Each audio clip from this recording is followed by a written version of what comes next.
autoridades, professores, acadêmicos, senhoras e senhores, muito boa noite. Sejam todos bem-vindos. Em nome da Faculdade INSTED, recebemos a todos para a cerimônia da aula inaugural da pós-graduação Lato Sensu em Direito Eleitoral e Processual Eleitoral, que tem como objetivo atender às necessidades dos operadores do direito eleitoral através de conteúdo respaldado na jurisprudência do Tribunal Superior Eleitoral e do Supremo Tribunal Federal. A pós-graduação em Direito Eleitoral e Processual Eleitoral será realizada através de uma parceria entre a Faculdade INSTED e o Tribunal Regional Eleitoral de Mato Grosso do Sul, sob a coordenação do professor Daniel Castro Gomes da Costa, diretor da Escola Judiciária Eleitoral. Neste momento, peço a todos que se coloquem em posição de respeito ao nosso pavilhão para a execução do hino nacional brasileiro.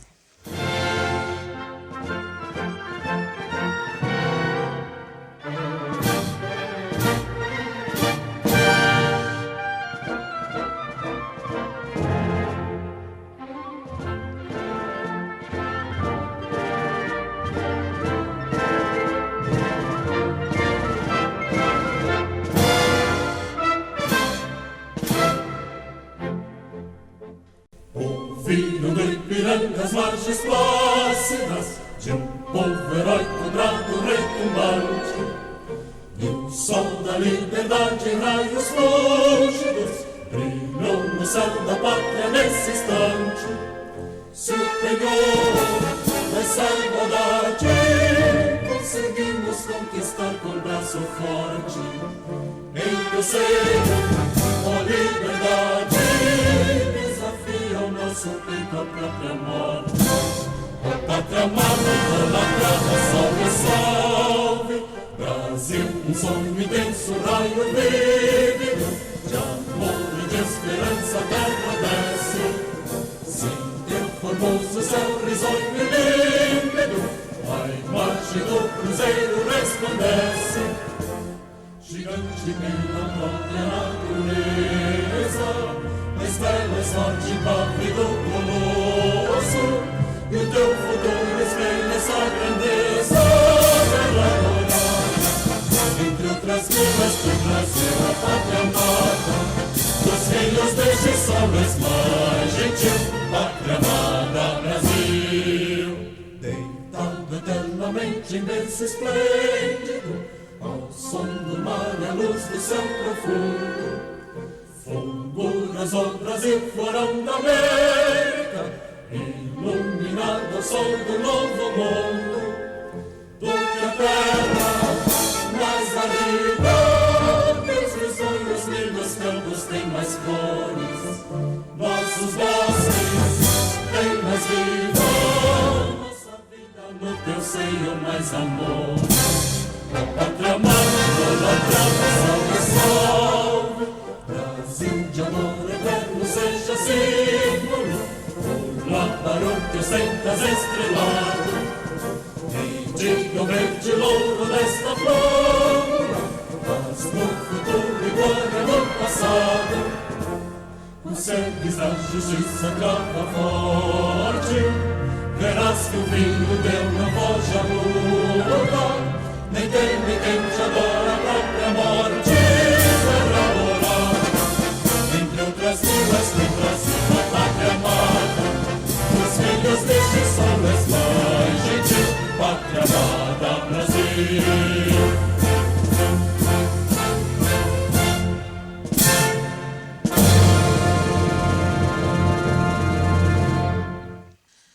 Neste momento eu quero citar e agradecer as presenças das autoridades que se identificaram a esse cerimonial, registrando primeiramente os anfitriões desta noite.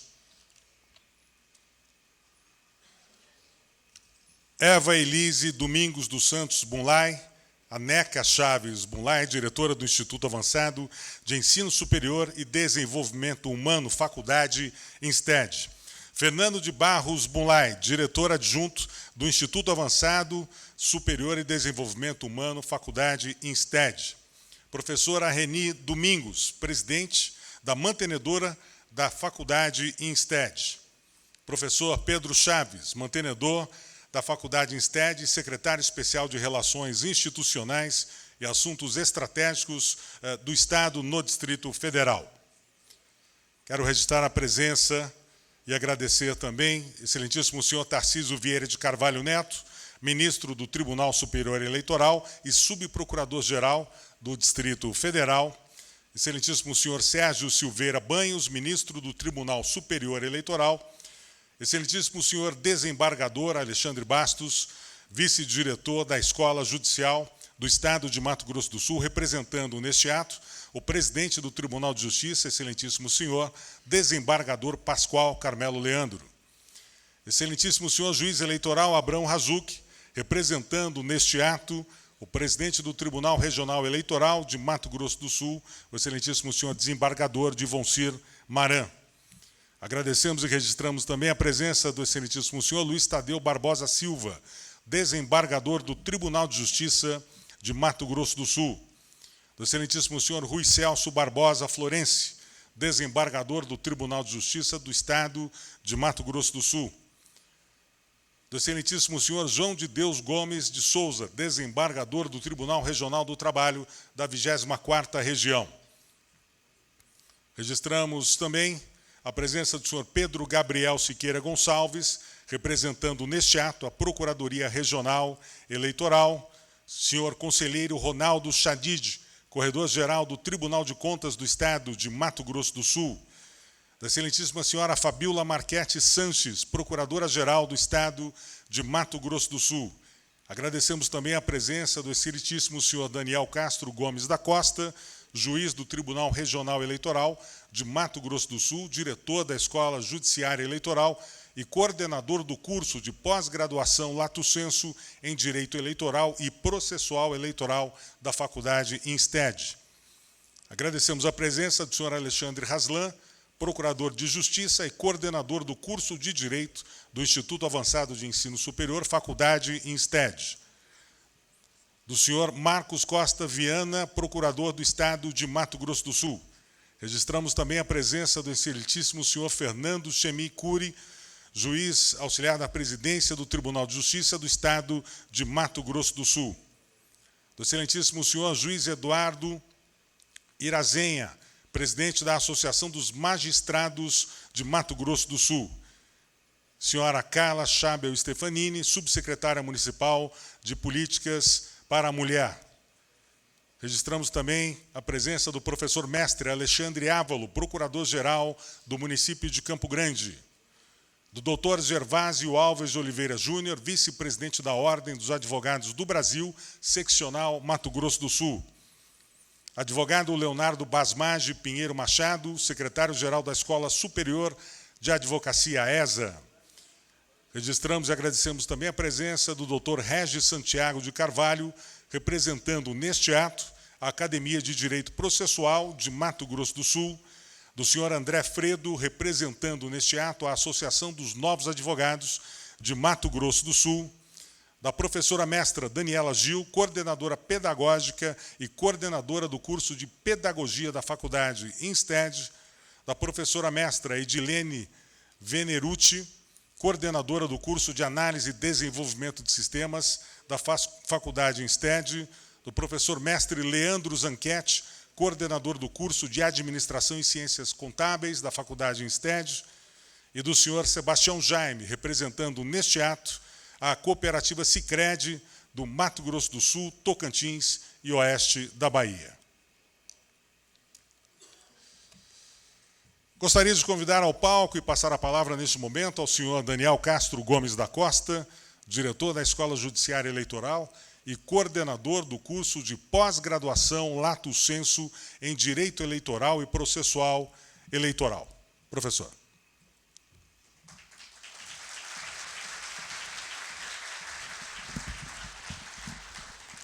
Senhoras e senhores, muito boa noite. Gostaria aqui de cumprimentar todas as autoridades já enumeradas pelo cerimonial em nome do amigo ministro Sérgio Silveira Banhos e do amigo Alexandre Jobim.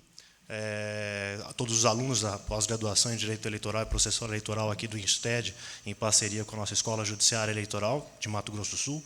É uma satisfação muito grande essa primeira parceria para a realização dessa pós-graduação. É a primeira pós em Direito Eleitoral presencial realizada aqui no nosso Estado. Desenvolvemos um modelo diferente, com metodologias ativas, que possam ensejar numa interação um pouco maior entre os alunos e os professores. Hoje não é dia para discurso, é o dia da nossa aula magna. No decorrer da pós-graduação, os alunos terão uma maior oportunidade de debater conosco aí o calendário e outras dúvidas que eventualmente surgirão.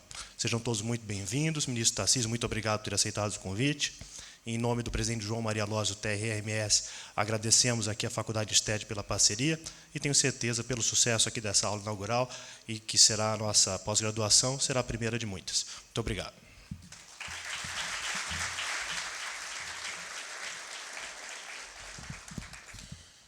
Convido para fazer uso da palavra nesse momento a senhora Neca Bunlai, diretora da Faculdade INSTED.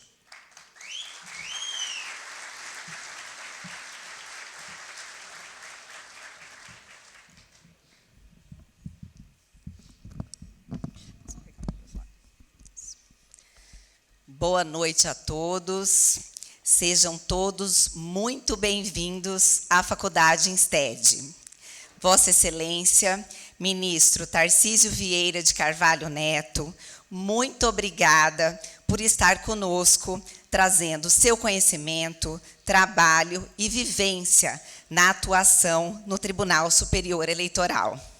Ter Vossa Excelência ministrando nossa primeira aula da pós-graduação em Direito Eleitoral é motivo de muito orgulho e prova da nossa vontade em querer oferecer o melhor aos nossos estudantes, à nossa sociedade sul-mato-grossense. Agradeço também a presença de Vossa Excelência Sérgio Silveira Banhos. É com muita alegria que recebemos todos vocês aqui na Faculdade INSTED para darmos o início na pós-graduação de Direito Eleitoral e Processual Eleitoral. Essa pós-graduação é uma parceria entre nós, Faculdade INSTED e Tribunal Regional Eleitoral de Mato Grosso do Sul. A partir de hoje, passamos a contribuir com a Justiça Eleitoral de Mato Grosso do Sul, tanto na atualização de alguns de seus servidores, quanto dos profissionais que atuam com direito eleitoral aqui no nosso Estado. Essa é a nossa missão enquanto instituição de ensino superior. No caso específico desta pós, preparar os operadores do direito para melhor atuarem em nosso processo democrático. Somos a primeira faculdade do Centro-Oeste a trabalhar com 100% de metodologias ativas, desde o primeiro dia de aula. Isso significa inovação na aprendizagem, com muita vivência prática e futuros profissionais mais qualificados e preparados às novas exigências do mercado de trabalho. Nossa faculdade foi fundada pelos meus pais, os professores Reni e Pedro Chaves, vanguardistas da educação. Os mais de 50 anos de experiência no setor e a qualidade das nossas formações já deram às nossas graduações nota máxima pelo Ministério da Educação. Em nome da Faculdade INSTED, quero agradecer ao Daniel Castro, diretor da Escola Judiciária do TRE, pela idealização da nossa pós-graduação. Daniel, sem você, não estaríamos aqui hoje. Esse sonho não seria realizado. Gostaria de agradecer também ao trabalho do Procurador de Justiça e nosso diretor do curso de Direito, Alexandre Haslan, pelo empenho e dedicação nessa pós-graduação. Agradeço ainda ao presidente do TRE, desembargador João Maria Loz, pela confiança no trabalho de nossa instituição. Mais uma vez, sejam muito bem-vindos. Desejo uma noite de muito aprendizado a todos. Obrigada.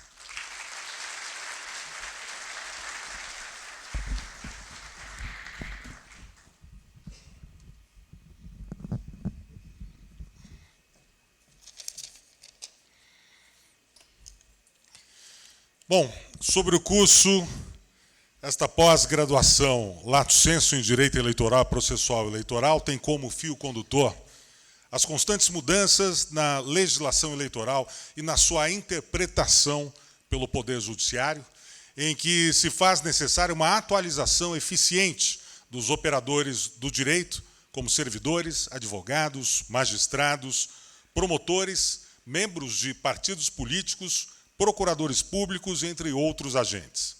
E hoje os senhores alunos aqui presentes poderão aprender um pouco mais diretamente com quem vivencia estas demandas diariamente. Daremos início agora à aula inaugural da pós-graduação Lato Sensu em Direito Eleitoral e Processual Eleitoral. O nosso convidado especial é ministro do Tribunal Superior Eleitoral e subprocurador-geral do Distrito Federal. Possui pós-graduação em Direito pela Universidade de Brasília, em 1993, mestrado em Direito do Estado pela Universidade de São Paulo, em 2002, e doutorado em Direito do Estado também pela Universidade de São Paulo, em 2015.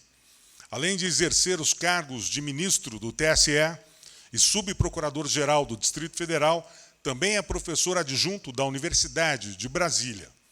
Ainda exerceu o cargo de diretor da Escola Judiciária Eleitoral no TSE, no período de 17 de fevereiro de 2018 a 25 de outubro de 2018.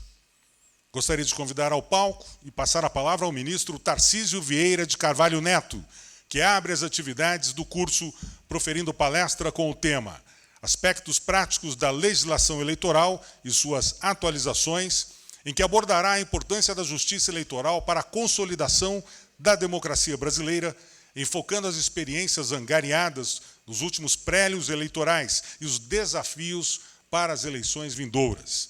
Também tratará de temas clássicos, a exemplo dos partidos políticos tão carentes de democracia intrapartidária e outros temas mais contemporâneos, como a participação da mulher na política, financiamento eleitoral e também combate às fake news. Senhor ministro, a palavra é toda sua.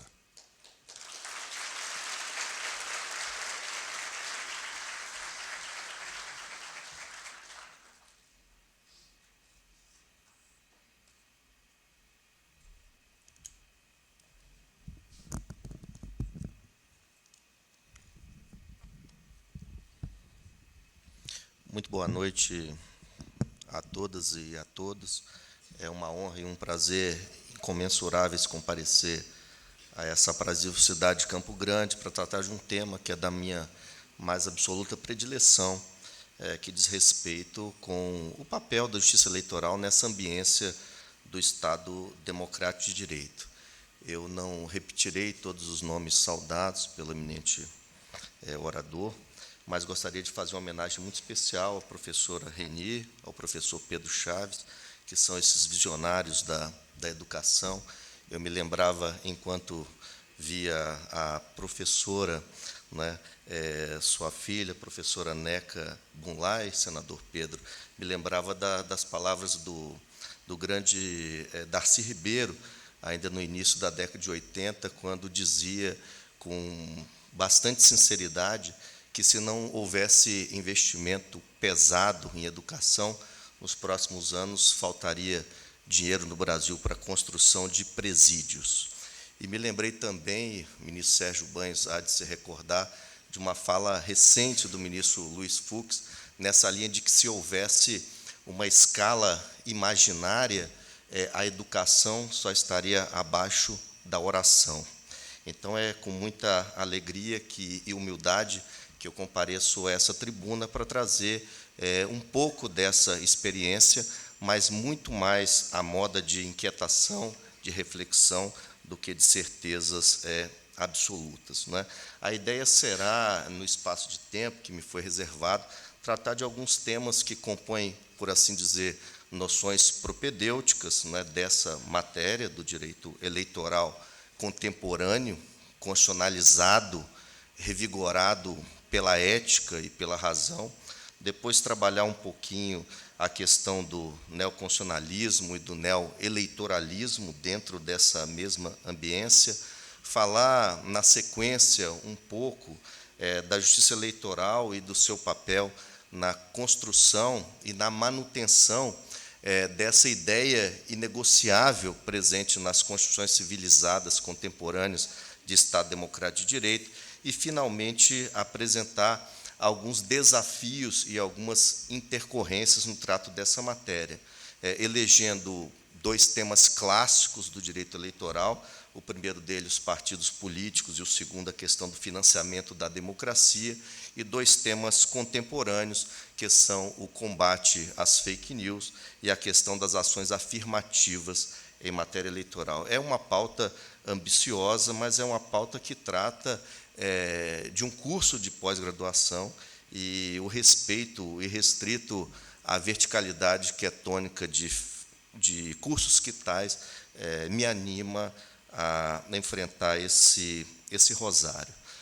Senador Pedro Chaves, eu começaria por dizer que o direito eleitoral, recentemente, tem uma importância crescente e acentuada, né? Nós trabalhamos num cenário em que há uma interface muito forte dele, direito eleitoral, com outros ramos do saber jurídico. Nós estamos vivendo numa ambiência de convergência.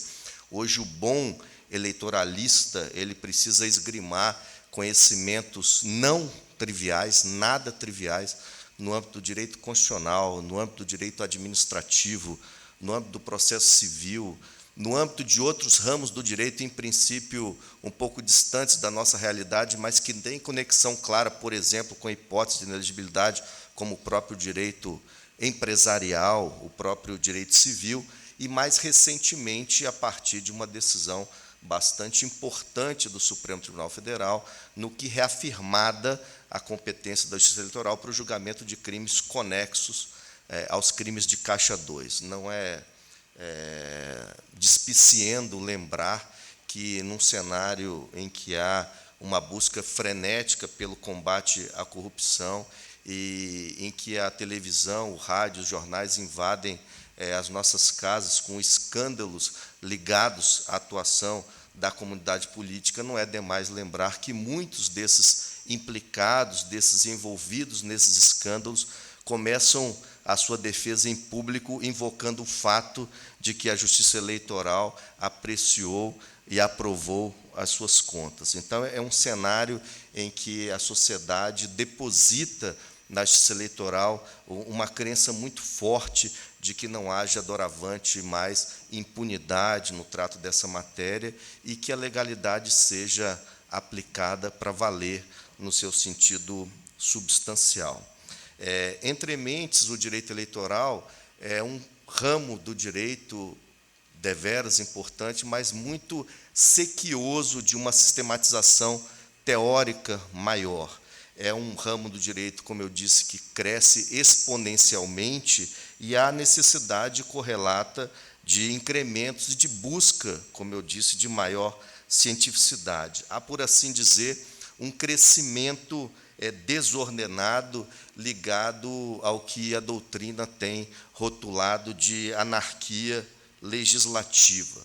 O direito eleitoral tem essa característica, que não é exclusividade do direito brasileiro, essa característica de ser uma legislação, entre aspas, em si mesmada. O ministro Banhos, que nos honra com a sua presença na noite de hoje, que muito me orgulha de ser colega de Tribunal Superior Eleitoral, de Procuradoria do Distrito Federal, sempre nos lembra em eventos científicos que tais, que os congressos, as assembleias legislativas, as câmaras de vereadores, são assembleias de vitoriosos. São pessoas que estão ali tendo vencido prélios eleitorais. E é muito difícil acreditar, dentro de um pragmatismo que é a tônica da sociedade contemporânea, que as pessoas que se elegeram mercê de determinadas regras tenham real interesse na mudança dessas regras. Por outro lado, as pessoas que têm interesse na mudança dessas regras não têm voz, porque não acessaram os parlamentos e esses canais de comunicação. Para fazer uso de uma expressão de uma eminente jornalista brasileira, é muito difícil acreditar que uma pessoa que esteja sentada a 30 metros de altura no galho de uma árvore, serre esse próprio galho e se veja cair. Então, a legislação eleitoral é, por assim dizer, uma legislação revestida de uma carapaça, de um certo casuísmo. Ela contém, por assim dizer, algumas lacunas, não só normativas, mas também ontológicas e axiológicas, que precisam ser harmonizadas, colmatadas em debates que tais. Daí a importância de um evento como esse, em que há, de um lado, essa humildade em reconhecer a falta de cientificidade desse cenário contemporâneo e, de outro lado, o desejo de edificação de um sistema melhor. É também interessante notar que direito eleitoral, é uma obra de múltiplos olhares. Ele só se constrói a partir desses olhares muito especializados, não só da magistratura, do Ministério Público, da advocacia em geral, da sociedade em geral, e, por que não, e principalmente da academia. Essa diversidade de olhares, ela pode ser representada, inclusive, nesse ilustrado auditório, onde avultam as presenças de representantes do Tribunal Regional Eleitoral, do Tribunal de Justiça, professores, eminentes advogados, todos tendo uma contribuição real a dar nesse cenário em que o enriquecimento só se dá a muitas mãos. Uma outra questão que me parece relevante ainda nesse trato aproximativo é a oportunidade e a conveniência de uma pós-graduação nesse momento específico. Nós acabamos de vivenciar uma eleição muito interessante, as eleições de 2018. Eu me arriscaria a dizer que talvez tenha sido a mais disruptiva das eleições da nossa história republicana.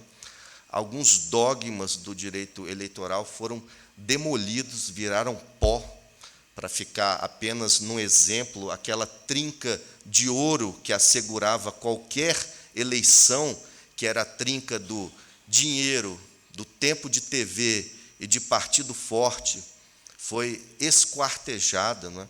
Para ficarmos apenas no âmbito da eleição presidencial. A eleição do presidente Bolsonaro é um case que merece ser estudado nessa ambiência científica.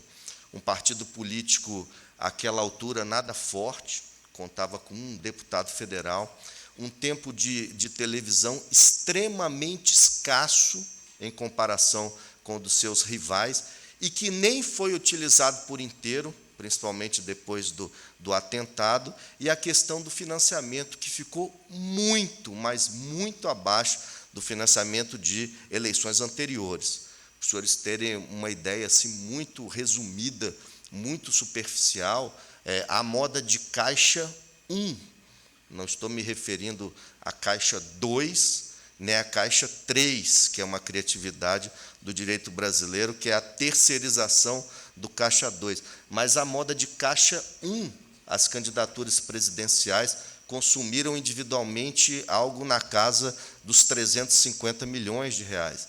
E essa candidatura presidencial ficou abaixo de 2 milhões de reais, com sobra ainda de campanha, e um debate relevante no âmbito do TSE sobre a possibilidade de transferência dos valores residuais à Casa de Saúde de Juiz de Fora. Então, isso precisa ser estudado, e o ambiente de pós-graduação é um ambiente extremamente propício a esse tipo de debate franco, desinibido, o mais vertical possível. Uma outra questão que me assalta e que eu tenho a obrigação de compartilhar é essa ideia de que nós precisamos estar atentos a um cenário que, no mundo, representa algum tipo de risco às conquistas civilizatórias. Eu não me arriscaria a dizer que a democracia está em crise, porque mesmo governos os mais autoritários ao longo do mundo procuram se cobrir com o signo dela, democracia, ainda que a partir de visões extremamente exóticas. Mas talvez nós estejamos experimentando uma crise de um desses modelos de democracia, que é o modelo da democracia representativa, com uma participação especial, e eu falo isso no sentido negativo, dos partidos políticos e da classe política tradicional. Partidos políticos e classe política tradicionais precisam receber também com humildade esses recados que advieram das urnas. Além disso, nós precisamos estar atentos para aquilo que os eminentes professores de Harvard puseram no seu livro recente, o How Democracies Die, né, como as democracias morrem, que é o fato de que 1/3 das democracias do mundo experimentam um acentuado processo de regressão. Isso é muito importante entender e, mais importante ainda, combater. E são achegas de desnaturação democrática silenciosas. Isso é o que é pior, porque esses ataques à democracia, no passado recente, eram muito ruidosos, muito belicosos. Quem é que não se lembra do bombardeio, né, no Palácio La Moneda, no Chile? Hoje não. Hoje, a democracia, no seu sentido substancial, sofre uma desnaturação interna. E essa desnaturação interna diz com o tema dessa pós-graduação. Se os senhores perceberem, ao redor do mundo, na América Latina principalmente, alguns ataques estão existindo, não só aos tribunais superiores, notadamente os Supremos Tribunais Federais, às justiças eleitorais especificamente, mas ataques sistemáticos ao próprio Instituto da Eleição. Paradoxalmente, as democracias estão morrendo nas urnas. Eu não me refiro especificamente a nenhuma situação concreta, muito menos a situação brasileira, mas a um fenômeno que começa a ser discutido nesse plano puramente acadêmico. Hoje já não é errado dizer que em alguns países nós não temos verdadeiramente eleições, e governos autoritários que se cobrem, não é, com essa ideia exótica de que porque lá há eleição, mas não eleição livre, com competição para valer, são governos que não merecem, por assim dizer, essa rubrica. Então, nós vivemos um momento de inflexão nessa crença de que há estados de direito meramente formais, meramente semânticos, bolorentos, desgastados, arremedos de Estado de Direito fake, ao lado de outros estados que podem consubstanciar, do ponto de vista material, a concretização daqueles valores inegociáveis, da supremacia da Constituição, da separação de poderes, da superioridade da lei em sentido material e, principalmente, a questão dos direitos e garantias individuais. Todos os temas do direito e todos os temas do direito eleitoral podem ser revisitados por essa lente dicotômica entre algo que é meramente formal e algo que deva ser essencialmente substancial.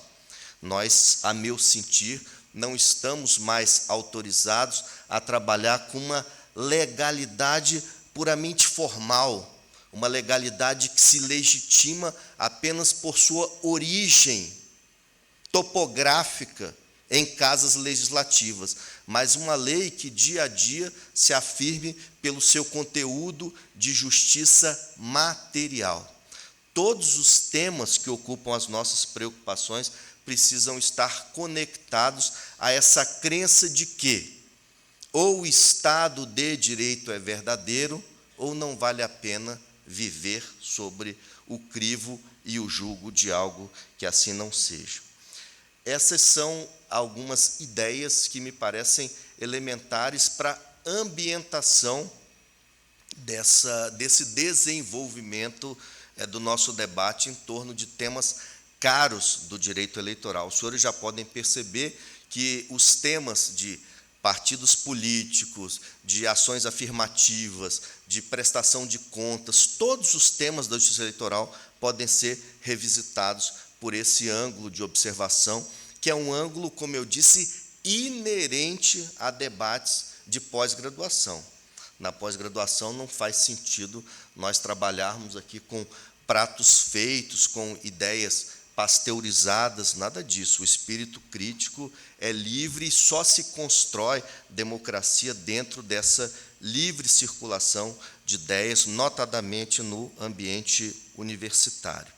Bom, nós dizíamos que, para além desse diálogo fértil que o direito eleitoral estabelece com outras disciplinas jurídicas, nós também temos alguns debates para além das disciplinas jurídicas, não é?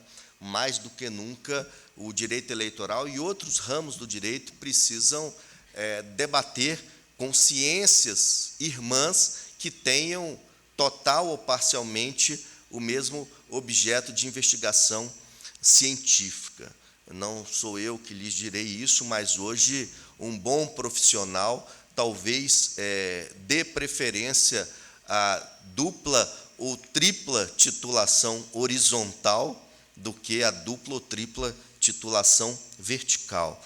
Então, hoje, o bom administrativista precisa recolher humildemente ensinamentos da ciência da administração. O bom tributarista da economia e o bom eleitoralista da ciência política.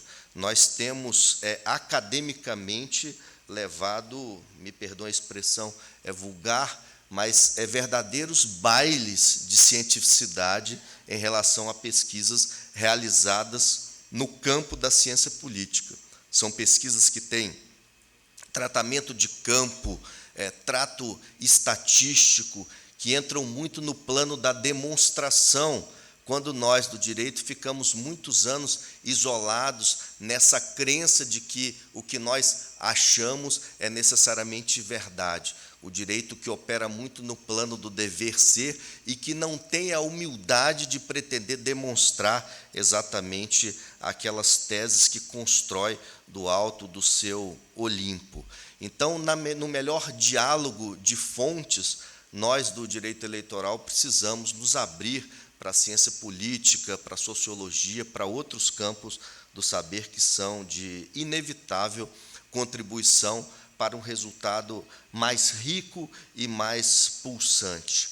É interessante notar também que o direito ele tem o seu papel fortemente questionado na contemporaneidade jurídica e, quando o enfoque é de direito eleitoral, ainda mais forte isso existe, né? Eu me lembro de uma fala recente de um excelente senador, do ex-senador do Distrito Federal, o professor Cristóvão Buarque, que dizia que, no Brasil, a política muda todos os dias e os partidos políticos só mudam a cada 100 anos. Então, não só os partidos políticos, interna corporis, mas o próprio direito tem visto o seu papel de intermediação questionado. E os cursos de direito precisam apreender esse cenário. O professor Lawrence Lessig, por exemplo, também de Harvard, tem estudos maravilhosos nessa linha da demolição da crença de que o direito, como estrutura de intermediação, é um instituto inabalável. Longe disso, os senhores e as senhoras têm visto, por exemplo, o papel crescente que existe na interligação de pessoas pelos instrumentos das redes sociais e da internet.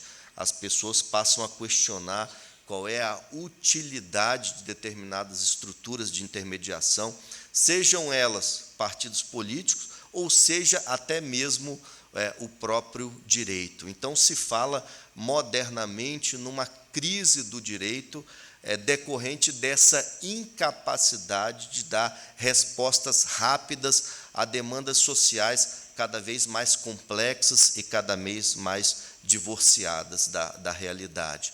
Nós temos, por assim dizer, algum tipo de bypass em relação à importância do direito, e cursos como esse resgatam justamente o cenário que parece mais rico, que é o cenário de protagonismo jurídico. Um ponto específico de debate também à moda de pós-graduação diz respeito, como eu anunciei nos primeiros minutos da fala, a esse cenário de neoconstitucionalismo ou de neopositivismo. Em linhas muito apressadas, trata-se de um movimento em que os princípios têm aplicação direta, né? Um dos traços mais marcantes da contemporaneidade jurídica é a resolução de problemas jurídicos mediante a aplicação direta de princípios, notadamente de princípios constitucionais.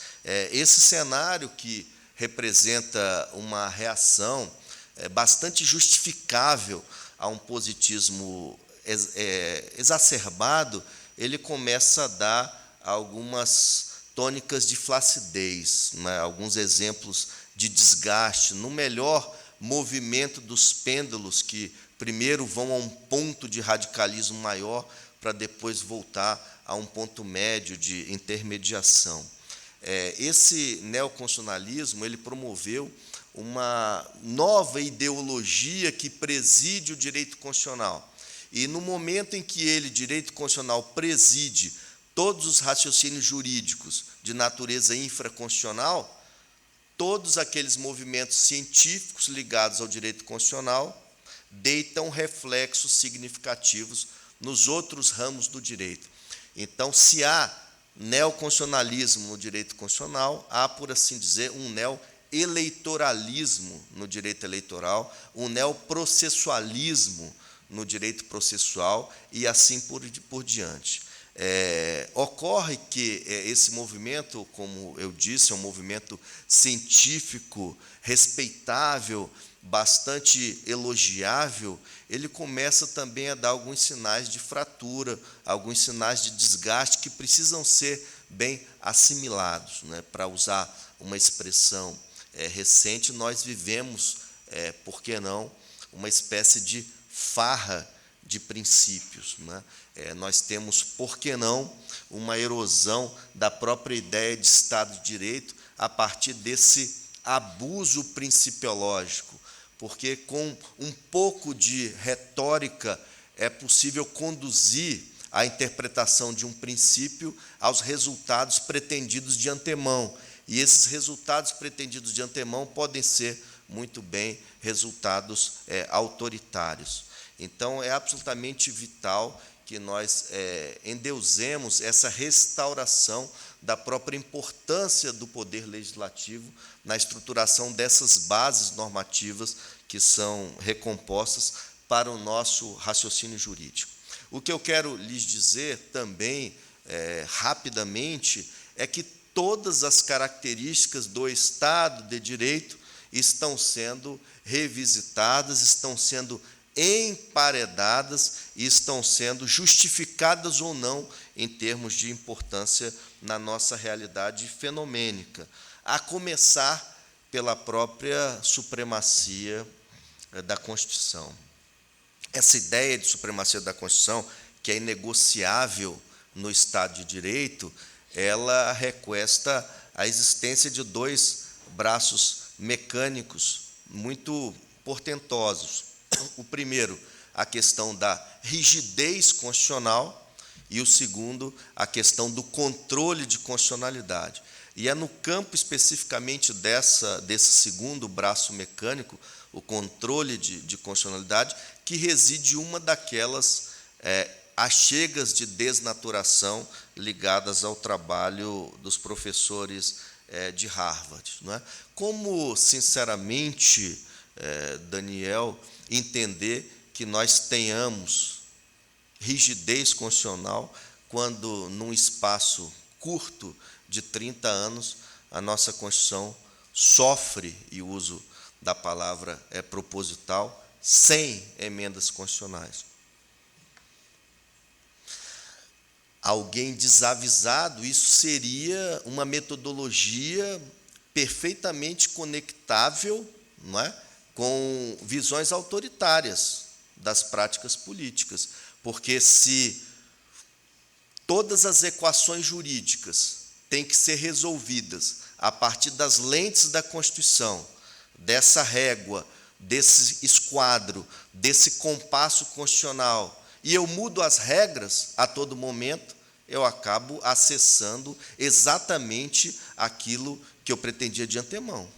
E aquilo que eu pretendia de antemão significa nós voltarmos no tempo para termos de confiar em pessoas. Quando nós temos, numa das grandes conquistas da civilização, a superação do absolutismo e a entronização do império da lei, em que nós temos de acreditar em leis. Então, esse é um ponto interessante.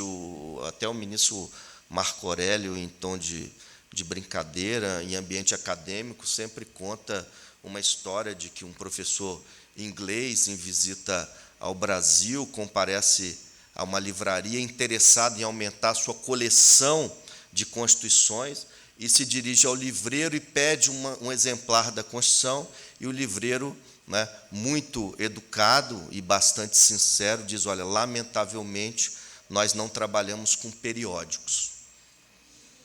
Hoje é difícil nós adquirirmos numa livraria jurídica uma Constituição atualizada. A única maneira de nós acessarmos uma Constituição atualizada é justamente navegando na internet, no site do Planalto e etc. Então, esse é um tema que nós poderíamos desenvolver a miúde, porque ele está no cerne dessa discussão toda do direito eleitoral. Quais são realmente os limites do poder constituinte derivado? Qual é a essência, por exemplo, das cláusulas pétreas? Me perdoem a sinceridade, aqui não vai uma crítica direcionada à comunidade política e muito menos a políticos predeterminados. Mas é perguntar, por exemplo, aos alunos do segundo semestre, do terceiro semestre, da cadeira, por exemplo, em que sou professor de Teoria Geral do Direito Público, se é possível suprimir habeas corpus, se é possível aproveitar provas ilícitas. E alguém dirá: mas é no melhor dos mundos, é no combate à corrupção, ninguém pode ser a favor da corrupção, ninguém pode ser a favor da impunidade. Mas a pergunta que está em alguns dilemas e alguns debates contemporâneos é a seguinte: no Estado de Direito, os fins justificam os meios? Não. Rigorosamente não.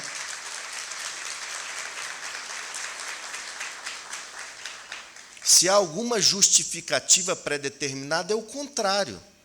Os meios justificam os fins, porque um bom procedimento legitima qualquer decisão.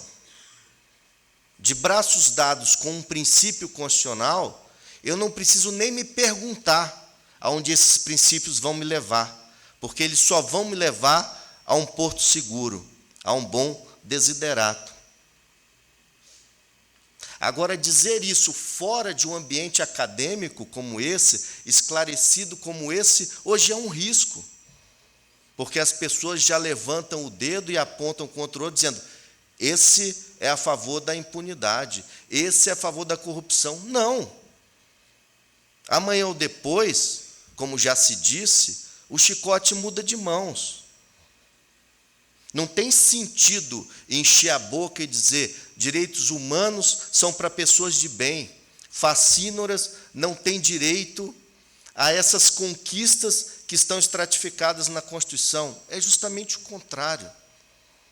E nós não precisamos ir a Habermas para estudar a legitimação pelo procedimento, não precisamos ir a Bobbio para estudar a democracia procedimental. Um bom procedimento justifica qualquer decisão, porque um bom processo ele vai infundir racionalidade, imparcialidade, equilíbrio.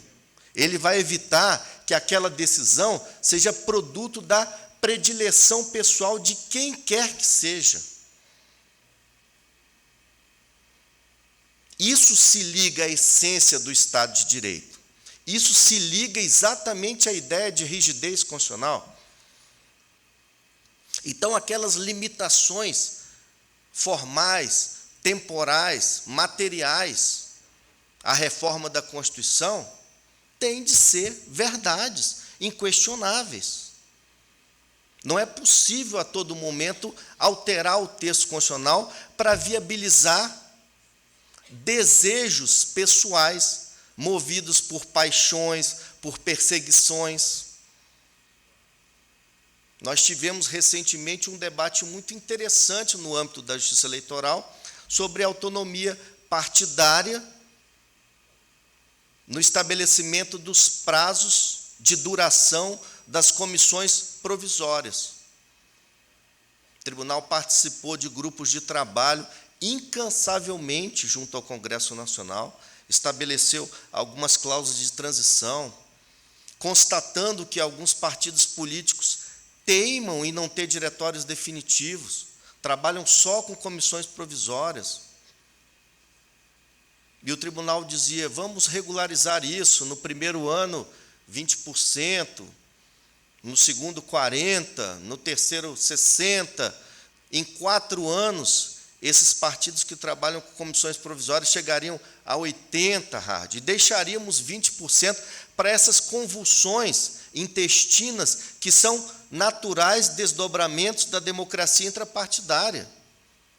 Isso não é interferência da Justiça Eleitoral, isso é concretização do que se contém no artigo 17 da Constituição, de que a autonomia partidária, como está no parágrafo 1º, concretiza a democracia intrapartidária que está no caput. E qual não foi nossa surpresa quando, minutos depois do jogo jogado, o Congresso Nacional erige uma emenda constitucional, a emenda constitucional 97, se não me falha a memória, dizendo assim, é da autonomia do partido definir a duração que ele quiser. Como assim a duração que ele quiser? Como é que essas escadas de acesso ao poder não concretizam internamente posturas democráticas? E depois, como é que nós vamos assistir à formação de novos líderes? Se no cenário intrapartidário, esses novos líderes são fulminados no nascedouro. Então, essas questões, elas não são perfumarias, essas questões são da essência do Estado de Direito. Nós estamos falando da primeira característica do Estado de Direito, de um desdobramento necessário, que é a rigidez constitucional. Essa rigidez constitucional é formal ou é material? Porque, se for formal, o Estado de Direito também o é. E, como conceito meramente semântico, ele não atende a esses desígnios sociais. E o segundo é a questão do controle de constitucionalidade. É absolutamente incompreensível como nós estejamos assistindo pacientemente, eu diria até incorrendo em omissão, ataques virulentos a instituições republicanas como os tribunais, notadamente os tribunais superiores. Nós não vamos fulanizar nem personalizar a discussão, mas para nós, da ciência do direito, é algo absolutamente incompatível com qualquer debate sério, agressões, por exemplo, ao Supremo Tribunal Federal. Absolutamente incompatível. Ou as senhoras e os senhores desconhecem que os tribunais constitucionais do mundo inteiro têm atuação contra-majoritária? Que os tribunais, quando declaram uma lei inconstitucional, estão nulificando a vontade da maioria, expressada na lei, mas o fazem dentro do seu melhor papel institucional para a preservação da democracia, que não prescinde da proteção das minorias. Se os tribunais superiores, notadamente o Supremo Tribunal Federal, julgassem segundo a opinião pública, e vejam, senhoras e senhores, que eu não estou me referindo à opinião publicada, porque aí seria pior, porque a imprensa também tem as suas predileções, ela tem as suas responsabilidades, mas ela também tem os seus interesses. E nós não somos inocentes para acreditar que alguns desses interesses podem não ser republicanos.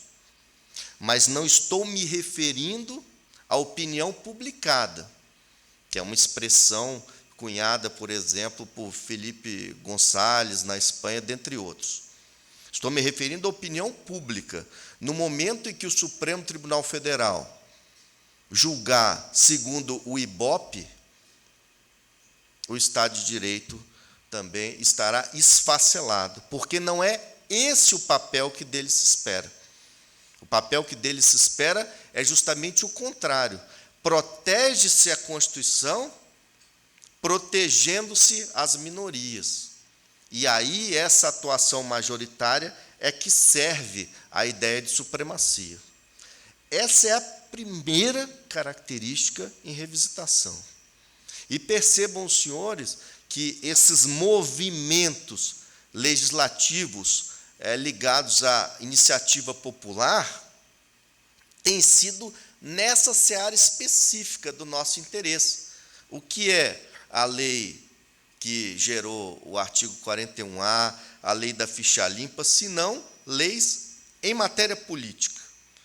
É como se a sociedade estivesse despertando de um sono profundo, de um coma, induzido ou não, e exigisse do Estado uma atuação que é completamente incompatível com essa visão formal das coisas. E com isso a gente não precisa falar, por exemplo, de prestação de contas, como nós falávamos no início dessa fala. É prestação de contas ou faz de contas? Nós vamos trabalhar com legalidade puramente formal, que lá no direito administrativo, doutor Rui, nem legalidade é mais. Os administrativistas não ousam mais usar a palavra legalidade para designar essa ideia de formalismo, de compatibilidade apenas nessa visão formal com algo que vem lá do Congresso Nacional. Não.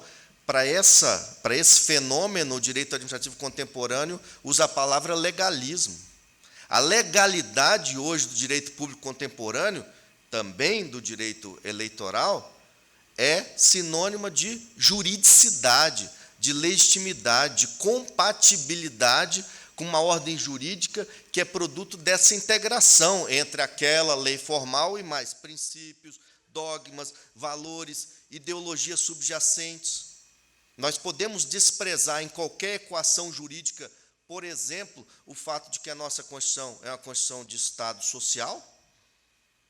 Ou nós seremos intérpretes desonestos e desleais se desconsiderarmos isso? Isso não é discussão puramente teórica, não, Fernando. Isso é discussão prática. Quando a gente reflete, por exemplo, sobre a necessidade de citação do vice-prefeito nas ações que implicam cassação, nós nos perguntamos, ele, vice-prefeito, é um ser inanimado? É de ser tratado como objeto pelo direito? Ou ele é um sujeito titular de uma dignidade que é assegurada pelo texto constitucional como fundamento da República, no seu artigo 3º? E como sujeito de direito, precisa necessariamente participar daquela discussão cujo resultado pode ser a afetação da sua esfera jurídica. Quando nós falamos de cidadania, como superação do absolutismo em que nós éramos tratados como súditos, naquele ideário de que o Estado pairava sobre a ordem jurídica, e assim era juridicamente indemandável. Quando nós falamos de cidadania, nós estamos endeusando o quê? A possibilidade de participar da fabricação das regras do jogo democrático e da execução no dia a dia dessas mesmas regras. O cidadão tem direito de tomar o seu presente e o seu futuro nas suas próprias mãos. Essas ideias são inegociáveis, ou então elas são meramente formais. Está aqui a doutora Fabiola também, que nos honra com a sua presença, digna procuradora-geral do Estado. Um Estado e uma procuradoria, e eu falo isso como procurador, que é a minha carreira de origem, que sistematicamente negam direitos individuais, claros, já estabilizados no âmbito administrativo, dizendo assim, batam as portas do judiciário, porque aqui eu não vou reconhecer. Esse Estado e essa Procuradoria estão negando a sua própria razão de existir. Porque o Estado de Direito é uma criatura da Constituição vocacionada à proteção desses mesmos direitos que são vilipendiados no dia a dia. Não é o contrário. Eu não vou interpretar a Constituição à luz de uma ordem de serviço da Procuradoria, de uma portaria de ministério. Não é isso. Não é isso. Não é favor, não é liberalidade administrativas reconhecer na via administrativa esses direitos. Não é favor. Eles não são enfeites, normas meramente programáticas. Em tom de brincadeira, não é o sinal vermelho na Itália, que é uma mera recomendação de parar. Não é isso. Eles são direitos caros, de significância especial, e que não podem ser tratados com desprezo pelo Estado. O ministro Carlos Aires diz muito isso, toma-se posse no cargo. Ninguém toma posse do cargo. Nós estamos no cargo para servir, não para deles nos servir. Isso não é república. Governo da coisa pública. Do público em público, descortinado as inteiras. Isso é engodo. Isso é engodo. Direito não é isso. Separação de poderes, também um tema muito aflitivo nesse cenário reconfigurado em que se situa o direito eleitoral. Nós estamos aí nos estertores do período de defeso eleitoral, né? Aquele período de 1 ano que antecede as eleições. Artigo 16 do texto constitucional. A lei que altera o processo eleitoral entra em vigor imediatamente, mas não se aplica às eleições que ocorram há menos de 1 ano. Para quê? Para que as regras do jogo não sejam alteradas com o jogo em andamento. Simples assim. Simples assim. Quer dizer, então, que 1 ano antes da eleição, o Congresso Nacional pode alterar a legislação com essa capacidade, né, de ser essa legislação vivificada no prédio eleitoral seguinte. Na última eleição, esse prazo foi tão forçado que a reforma eleitoral foi publicada num sábado, no último dia do prazo, em edição extra do Diário Oficial. E, não satisfeito, o Congresso Nacional manda à Presidência da República 2 textos praticamente inconciliáveis em relação a determinadas matérias. Como que dizendo assim, Executivo, harmoniza aí, porque no âmbito legislativo não deu para fazer. E se a gente for mudar aqui, tem que voltar para a Câmara, e aí toda a reforma está perdida. E esse ano parece que vai ocorrer a mesma coisa. Nós estamos aí há 2 semanas e pouco desse prazo e não sobreveio nenhuma reforma política. Não que a reforma política seja algo absolutamente vital antes de cada eleição. Não deveria ser assim. Mas nessa eleição, por exemplo, nós não temos ainda definição do fundo eleitoral, de limite de gastos. Isso é fundamental, são regras primárias. Última eleição, por exemplo, o fundo eleitoral consumiu 1,7 bi. Fala-se agora em uma elevação para casa de 3,7 bi, mais 2 bilhões de reais. Isso é dinheiro que faz falta em outras atividades do Estado, mas que é um dinheiro vital para a nossa democracia, não é?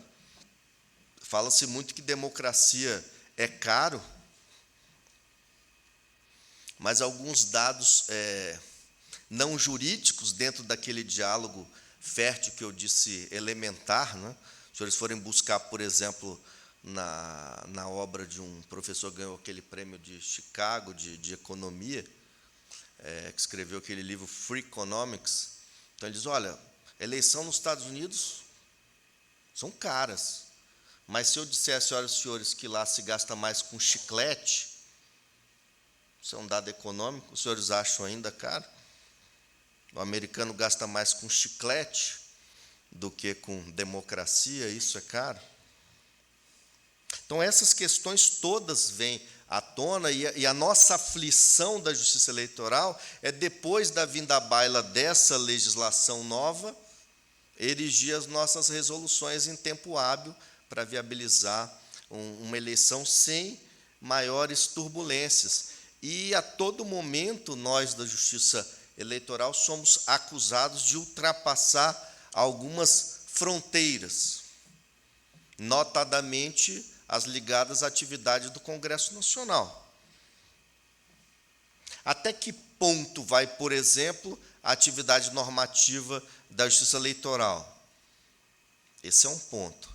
Outro ponto, até onde o controle jurisdicional da autonomia dos partidos, por exemplo, pode ir?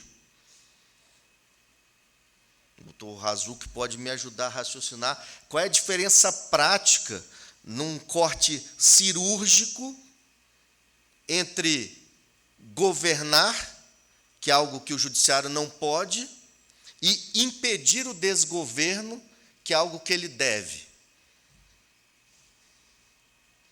Então, esse cenário de separação de poderes, que foi magistralmente sistematizado por Montesquieu, num momento em que a realidade era muito mais simples, hoje é de difícil equacionamento na prática, porque as atividades do Estado de legislar, de julgar, de administrar, elas se interpenetram, elas têm poros, né, de correlação que são inegáveis.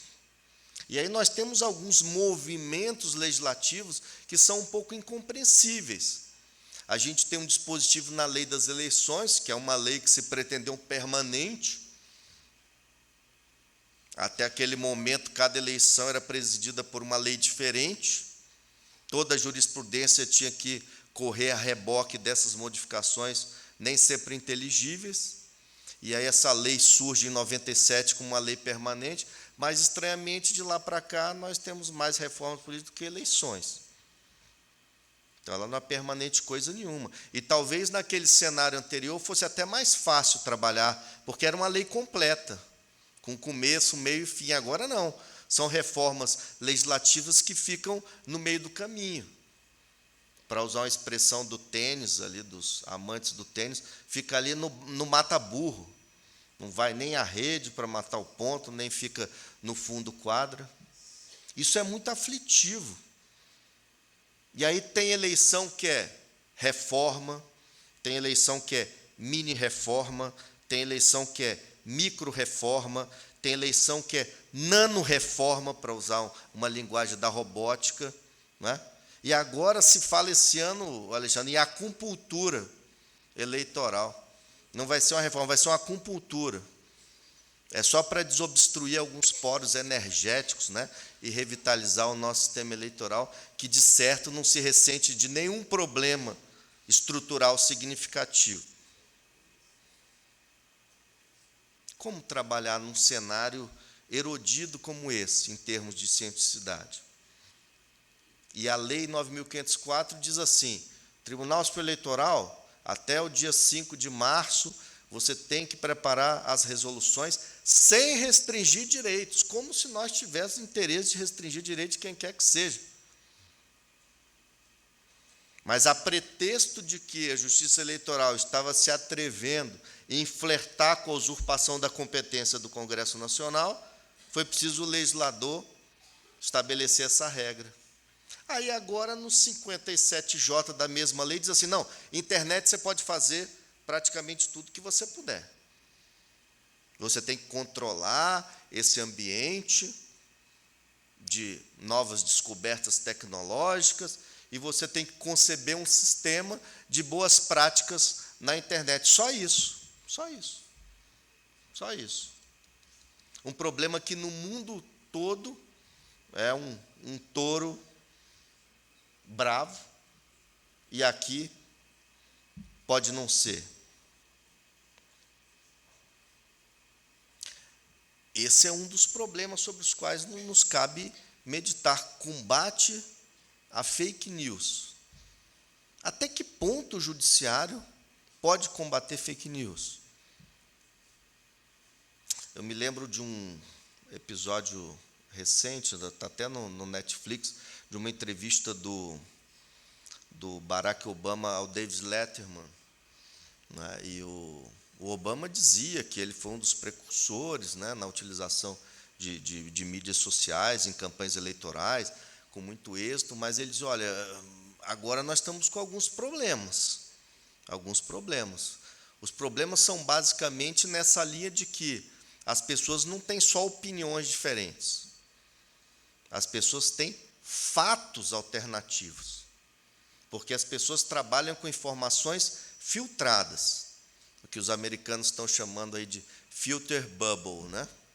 Então, o sujeito que só lê o jornal Globo tem um tipo de informação diferente de quem só lê Carta Capital, de quem só lê internet, quem só vê rádio. E o Obama dizia assim: olha, nos Estados Unidos nós fizemos uma experiência, colocamos 3 pessoas com os computadores abertos, com o mesmo site de busca, por exemplo, um Google desse da vida, e dizíamos assim: digitem agora, imediatamente, cada um no seu computador, Praça Tahrir, onde teve aquela Primavera Árabe recentemente.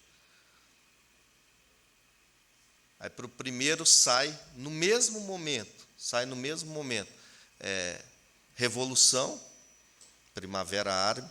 Para o outro sai Irmandade Muçulmana, e para o terceiro sai Locais de Férias no Nilo.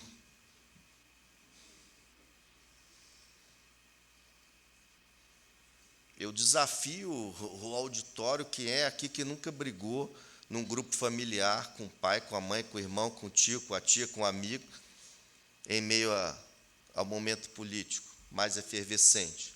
E as pessoas discutindo com total boa-fé, os dois, mas cada um a partir de um ângulo de visão nutrido por um tipo de informação filtrada, que só reforça as tendências que a gente já tem.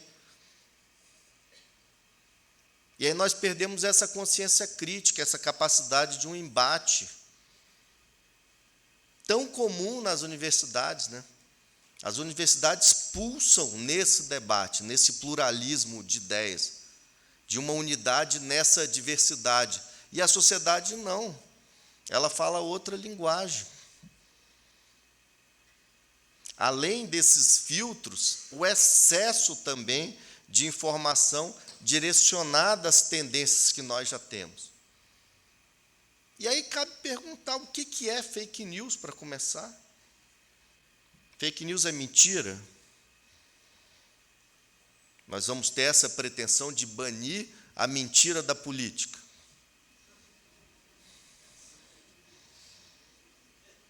Nós chegamos lá a elaborar grupos de trabalho, minutas de resoluções. A ONU mandou um ofício para o TSE: cuidado, ninguém fez isso. Aí nós recebemos lá, o Sérgio estava nesse dia, eu também estava, o time de combate a crimes cibernéticos do FBI. Eles foram ao Tribunal Superior Eleitoral. aqueles brutamontes, né? Todos com mais de 1,90 m de altura, eram 4 policiais e o chefe desse setor. E fizeram uma explicação bastante interessante, ilustrada, sincera. Eu me lembro bem que eles diziam assim: não há indícios de interferência na eleição americana. Há provas. Os policiais diziam isso, há provas. E o ministro Fux, à época, perguntou também assim, curioso, e o que é que vocês faziam para tirar do ar fake news? E o policial, com cabeça de policial, sem qualquer desdouro à atividade policial, mas é uma cabeça diferente da cabeça do jurista. E ele dizia assim: não, como assim tirar do ar? Como assim? O máximo que a gente faz é dizer de onde vem aquela informação, para que o eleitor tire a sua própria conclusão, faça o seu juízo de valor. Nós não temos a pretensão de tutelar a inteligência desse sujeito. Liberdade de expressão em puro grau. Mas aí nós vamos lá à Macedônia, e a Globo foi, tem um documentário interessantíssimo da Globo News, em que o repórter vai entrevistar um daqueles garotos lá de Veles, né? Aquela cidade na Macedônia, os Veles Guys, Veles Boys, e mediante paga, porque só depois que ele recebeu o dinheiro é que ele quis dar entrevista. Um rapazote dizia assim: não tem ideologia nenhuma, eu tenho a pretensão de cursar medicina na Holanda, e produzindo fake news, eu retiro aqui 1.500 euros por semana, e com isso a minha ideia é custear o meu curso de medicina. E o repórter dizia assim: mas por que fake news dirigida ao mercado americano? Ele diz: porque os americanos pagam proporcionalmente mais do que outros mercados. Então é mais rentável, mais vantajoso. E a terceira pergunta: e por que para o eleitor do Trump? E ele dizia assim: porque o eleitor do Trump acredita em tudo. A gente pode produzir a maior excrescência em termos de fake news que ele compra e circula. E eu pergunto aos senhores e às senhoras: e os brasileiros não? Quem é aqui que nunca passou adiante uma informação visivelmente falsa? Porque é mais interessante, é mais atraente do que a verdade. Vamos ser sinceros. E aí eu pergunto às senhoras e senhores: tem como realmente, do ponto de vista jurídico e do ponto de vista administrativo, a moda de um poder de polícia quase que universal nesse ambiente eletrônico, inibir alguns excessos praticados, por exemplo, no WhatsApp? Isso é uma pergunta, isso não é uma afirmação. Isso é uma pergunta. Nós tivemos bons resultados na questão do controle do Facebook, do controle do YouTube, alguns marcos normativos muito importantes, por exemplo, aquele em que as notícias receberam um selo de que era propaganda eleitoral. Então, as pessoas que recebiam nos seus smartphones uma propaganda, tinham lá propaganda eleitoral, podiam fazer o seu juízo de valor. Mesma coisa que ocorre com as chamadas páginas patrocinadas. De outro lado, limitando os contratantes do impulsionamento, que, de fato, numa campanha de 45 dias, se não houver nenhum tipo de controle, candidaturas legítimas vão ser derretidas em poucas horas. Então, a justiça eleitoral tem que ter alguns filtros, né? Como, por exemplo, quem pode contratar impulsionamento? Partido, candidato, coligação e representante legal. Está na lei. E a Justiça Eleitoral pergunta: quem contratou isso? E o Facebook vai dizer: fulano de tal. Pronto, a gente tem como aplicar corretamente uma multa. Pode impulsionar conteúdo negativo? Não. Só conteúdo positivo. Campanha não é para difamar o adversário. A campanha é propositiva. é para debater ideias. Então, nós estamos avançando nesse cenário normativo, mas nós, da Justiça Eleitoral, precisamos ficar cônscios de que o locus adequado para debater isso é o Congresso Nacional. Cônscios de que nós temos a limitação de só atuar mediante provocação. Então, vejam, eu digo tudo isso para dizer que os temas mais atuais, complexos e até exóticos dizem, ao fim e ao cabo, com separação de poderes. Com separação de poderes. Bom, caminhando já para essa parte final, falar um pouco dessa nossa angústia da Justiça Eleitoral de aglutinar algumas competências que são de difícil conciliação. Nós temos um desenho institucional praticamente único no mundo. Essas competências de julgar, de administrar. Outro dia, um professor do Largo de São Francisco me dizia assim, o exemplo mais aproximado que nós temos no Brasil de contencioso administrativo é a Justiça Eleitoral. Interessante como tese isso. Eu já tinha chegado à compreensão de que na nossa matéria administrativa nós éramos próximos de uma agência reguladora. Também é interessante estudar isso. Interessante estudar. Então, vem perguntas, a Justiça Eleitoral é contra ou é a favor de voto impresso? A Justiça Eleitoral não tem que ser contra nem a favor de voto impresso ou de voto não impresso. Isso é decisão do Congresso Nacional. E na implementação dessa decisão, a nossa competência é administrativa. Não tem diferença ontológica nenhuma em relação à competência administrativa de uma secretaria, de um ministério. Nós temos que cumprir os princípios constitucionais, fazer licitação, prestar contas ao Tribunal de Contas da União. Nós podemos indicar, do ponto de vista científico, o acerto ou desacerto de algumas soluções, ok, mas nesse diálogo de humildade, não impondo absolutamente nada.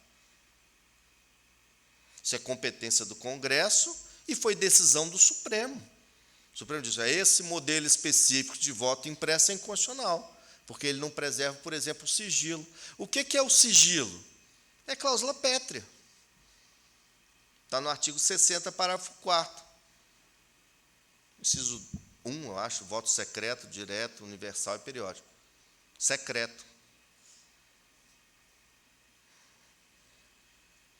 Qual o papel da Justiça Eleitoral na consolidação da democracia brasileira?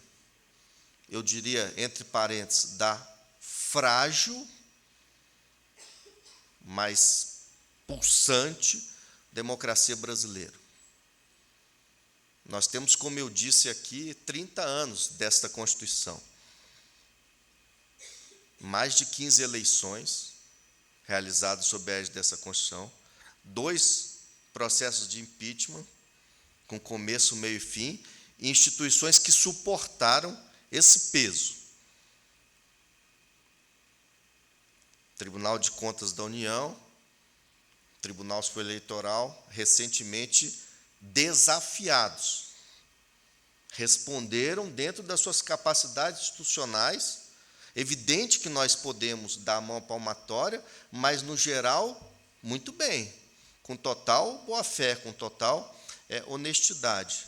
Eu não tenho dúvida nenhuma em afirmar que a democracia brasileira deve muito à Justiça Eleitoral, desde a sua origem, porque foi o Poder Judiciário que emprestou a sua credibilidade para desfazer a algeriza que existia no processo eleitoral brasileiro, viciado. Foi a credibilidade do Poder Judiciário que emprestou confiabilidade à Justiça Eleitoral. Por isso é que soa muito injusto ouvir um tipo de crítica que é bastante comum no cenário contemporâneo, que eu não vou nem reproduzir, em relação à atuação do Poder Judiciário. Dizer, por exemplo, que a Justiça Eleitoral não tem capacidade para julgar crimes conexos à Caixa 2 é desconhecer como funciona a Justiça Eleitoral. É desconhecer. é desconhecer o papel dos juízes estaduais que compõem o primeiro grau de jurisdição e que já têm total intimidade com essa matéria. Dizer que a Justiça Eleitoral está aqui para passar a mão na cabeça de corrupto, para garantir impunidade, é desconhecer o dia a dia da Justiça Eleitoral. Talvez, há 20 anos atrás, os senhores pudessem até encontrar alguns exemplos de impunidade, né? Alexandre atua lá há bastante tempo, sabe? Olha, lá atrás a gente até fazia pesquisa. Que tipo de político a Justiça Eleitoral caça? São políticos de Estado com baixo peso federativo. Quando tem um peso federativo maior, a Justiça Eleitoral tira o pé. Não é mais assim. Quantos e quantos governadores... E eu falo isso com tristeza, porque, num cenário ideal, não era para um governador ser caçado.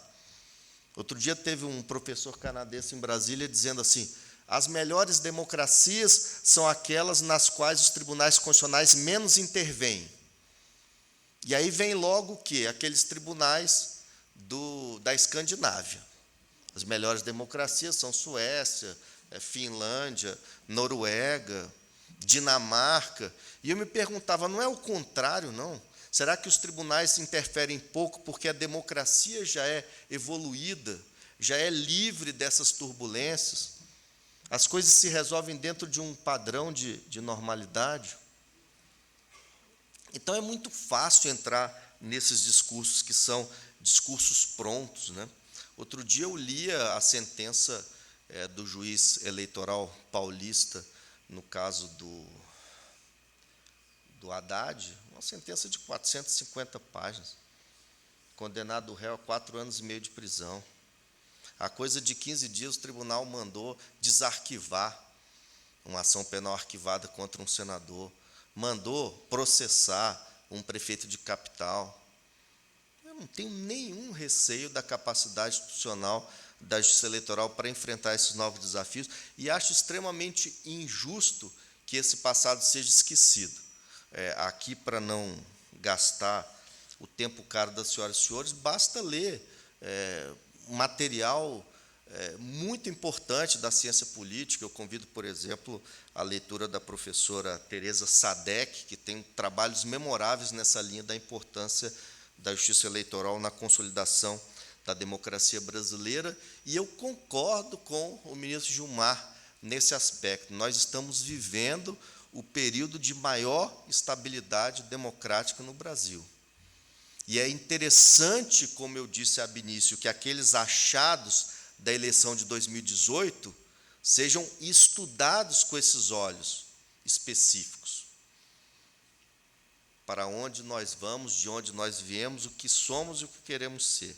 Desafios e intercorrências. Já falei bastante sobre combate à fake news, não me atreveria a falar mais sobre isso. Já falei um pouco sobre partidos políticos.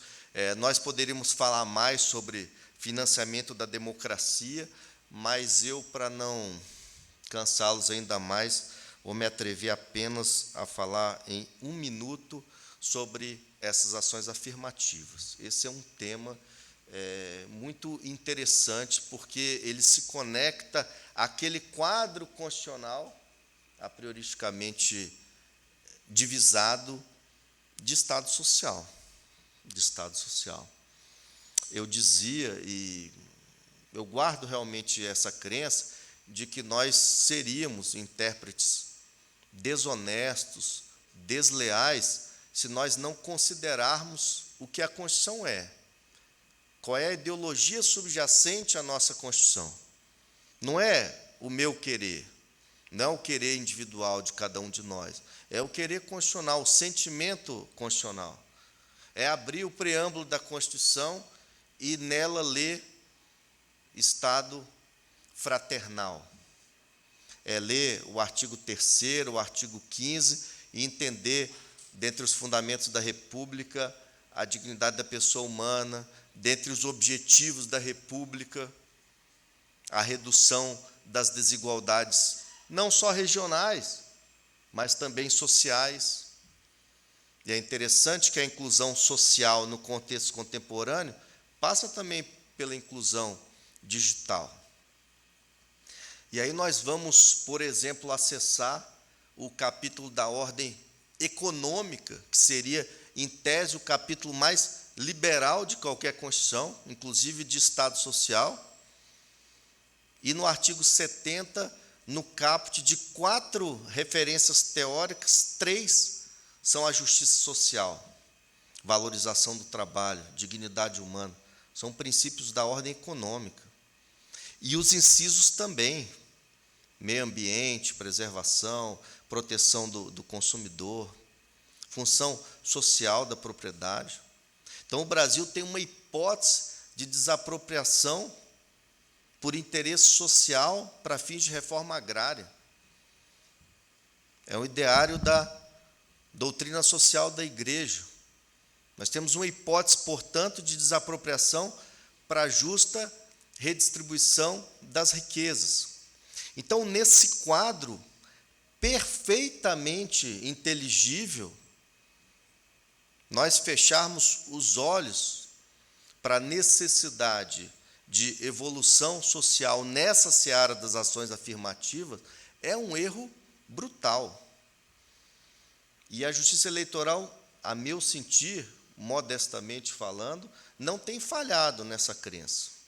Lá atrás, ela foi pioneira, por exemplo, em estabelecer a inelegibilidade da companheira de uma prefeita reeleita. Caso de Viseu, no Pará. Né?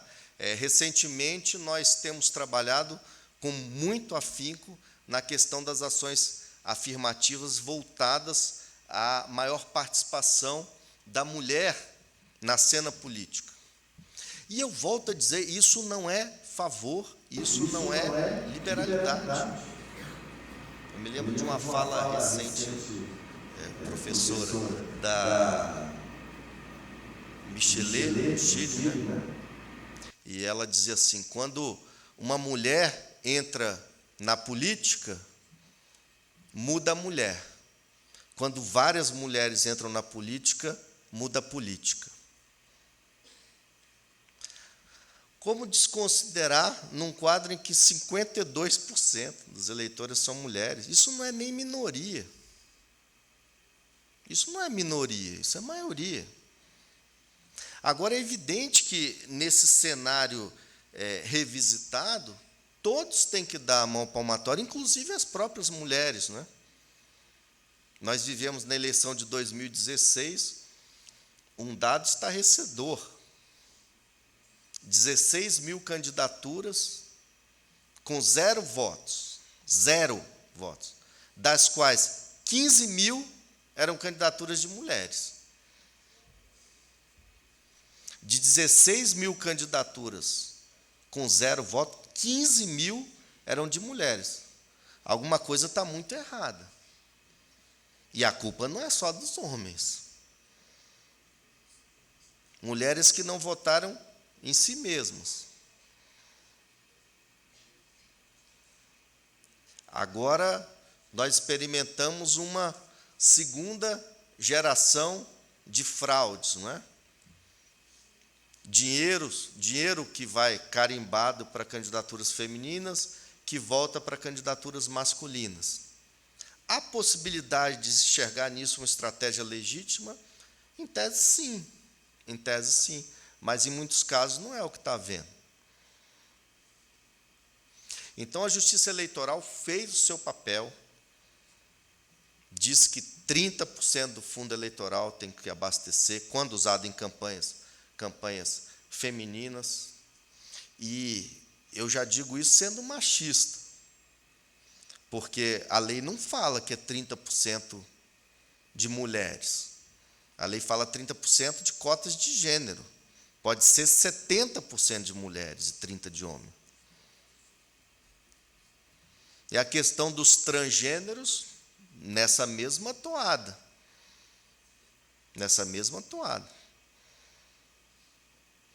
Nós vamos, como Justiça Eleitoral, aplicar um direito que seja desconectado da realidade. O direito é isso, descolado da realidade. Ele é um discurso retórico, como eu disse, para legitimar escolhas autoritárias. Isso é o direito. Então, alguns colegas de tribunal, o Sérgio pode me corrigir se eu estiver errado, perguntavam, tá, mas e se o transgênero for usado para fraudar uma cota? Os rigores da lei. Os rigores da lei. Agora, com receio de punir o que extraordinariamente acontece, que alguém, e é muito extraordinário que isso aconteça, que alguém vá 5 meses antes do fechamento de cadastro a um cartório eleitoral dizer assim, eu sou mulher, o outro vá, eu sou homem. E que coloque em risco até todo o DRAP, toda a chapa. Isso é ou não é extraordinário? Então, São Paulo elegeu, por exemplo, uma deputada estadual transgênero, a Érica Malunguinho, né? Que outro dia protagonizou um episódio que merece ser interpretado, né, com olhos de modernidade, né? Um colega de assembleia vai à tribuna e diz que se encontrasse um transgênero no banheiro, cobriria de murros e tapas e socos, etc.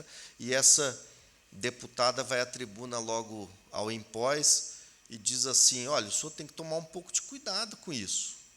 Essa sua fala aí gera violência, gera homicídio, etc, etc, etc. E esse deputado saiu algumas horas da Câmara, se consultou, não sei bem com quem, ou eu sei bem, mas talvez não vale a pena dizer com quem, e volta à tribuna no final da tarde, pede desculpas em público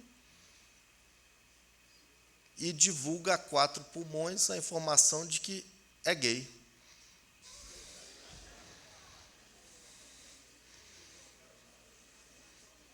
Isso me lembrou, Rádio, daquelas lições da faculdade, eu me lembrava, já que aqui a INSTED tem uma pós-graduação em Direito do Trabalho, eu me lembrei de uma fala do professor Amaury Mascaro Nascimento, que é um dos grandes autores de Direito do Trabalho, e o Dr. Rui ele era juiz trabalhista em São Paulo, e um belo dia recebe em audiência, né, numa reclamação trabalhista.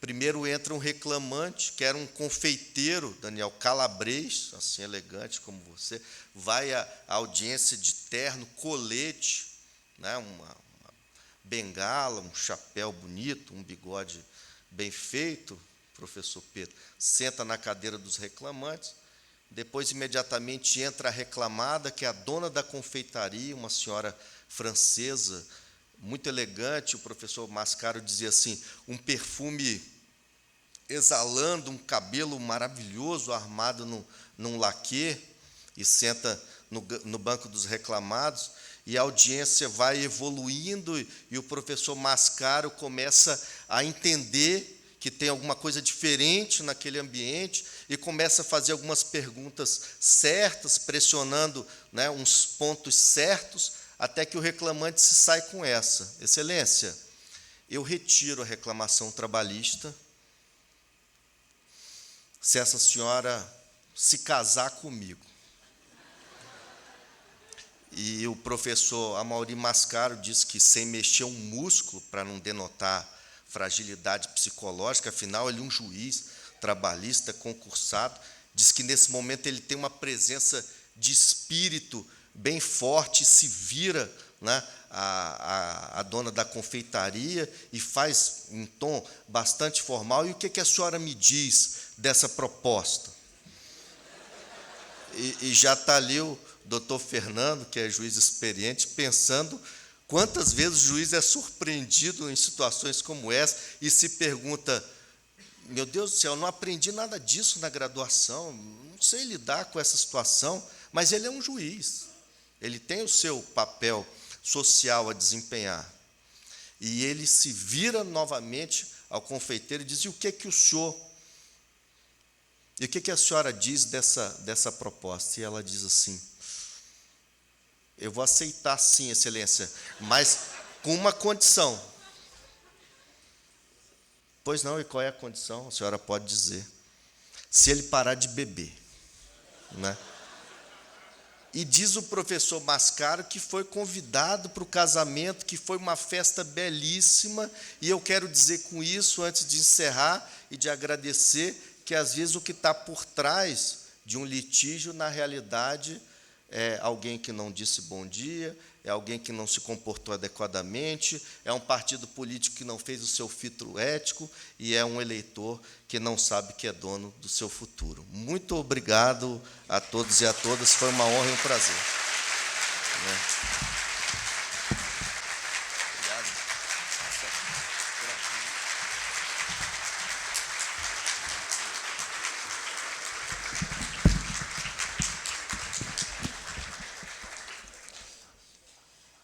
Em nome da Faculdade INSTED, nós agradecemos e parabenizamos pela belíssima exposição o senhor ministro Tarcísio Vieira de Carvalho Neto. Eu gostaria agora de registrar a presença de mais algumas pessoas, antes de encerrarmos. O excelentíssimo senhor José Henrique Neiva, juiz eleitoral do Tribunal Regional Eleitoral de Mato Grosso do Sul, e da professora Inês da Silva Félix, diretora da Faculdade de Direito da Universidade Federal de Mato Grosso do Sul. Eu gostaria de passar a palavra agora ao professor Pedro Chaves, mantenedor da Faculdade INSTED, que encerrará oficialmente a nossa cerimônia.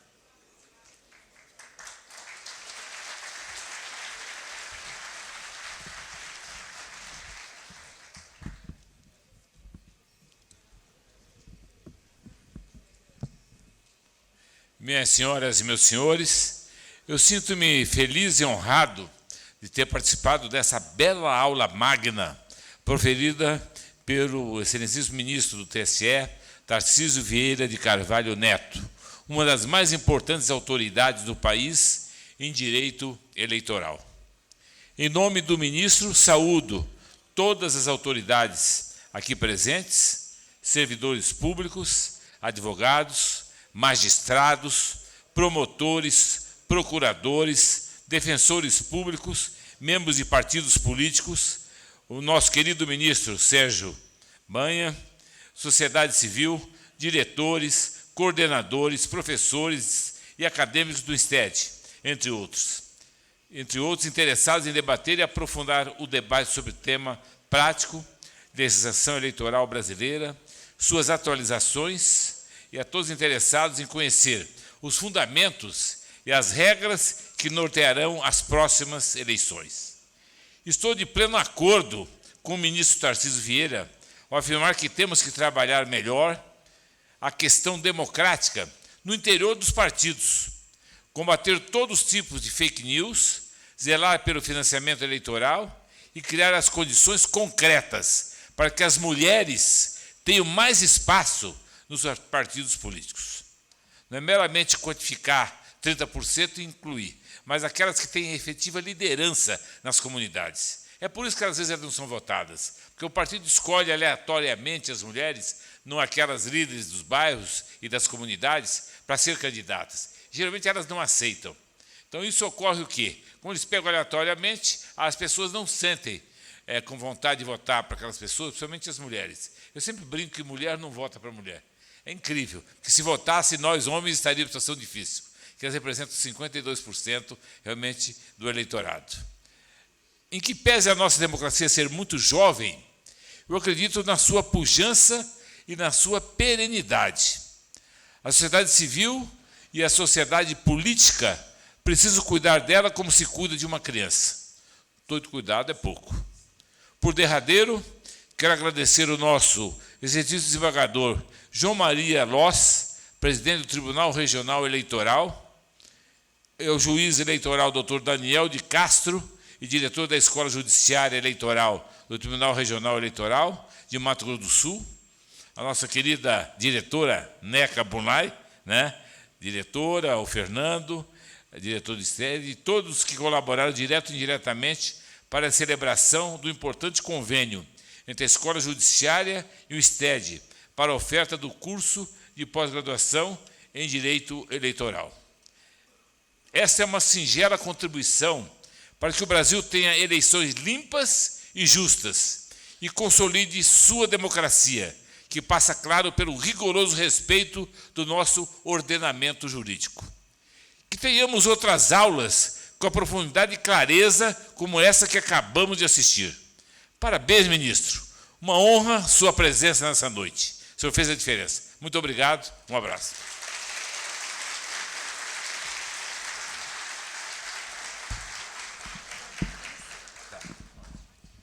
Gostaria de pedir que o professor Pedro Chaves permanecesse no palco e gostaria de convidar até aqui a senhora Neca Bunlai, diretora da Faculdade Insted, até o palco, por favor, Neca. Gostaria de chamar também o Fernando de Barros Bunlai, diretor adjunto da Faculdade Insted, e convidar também a professora Reni Domingos, presidente da mantenedora da Faculdade Insted.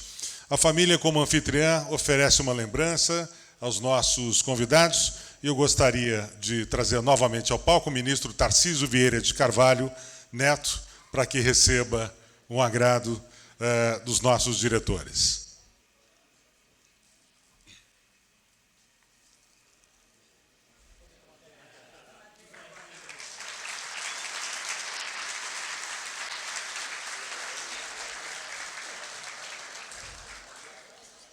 Gostaria também de convidar o ministro Sérgio Silveira Banhos, do Tribunal Superior Eleitoral, para que receba também uma pequena e singela lembrança desta noite.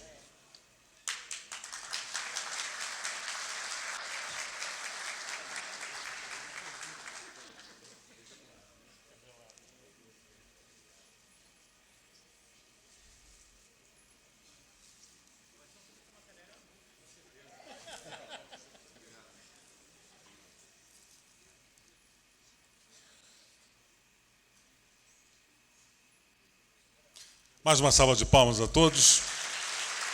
Mais uma vez eu quero lembrá-los que a pós-graduação Lato Sensu em Direito Eleitoral e Processual Eleitoral é uma realização da Faculdade Insted em parceria com o Tribunal Regional Eleitoral de Mato Grosso do Sul. Senhores ministros, autoridades, professores, alunos, senhoras e senhores, meu muito obrigado, uma ótima noite de segunda-feira e uma boa semana a todos.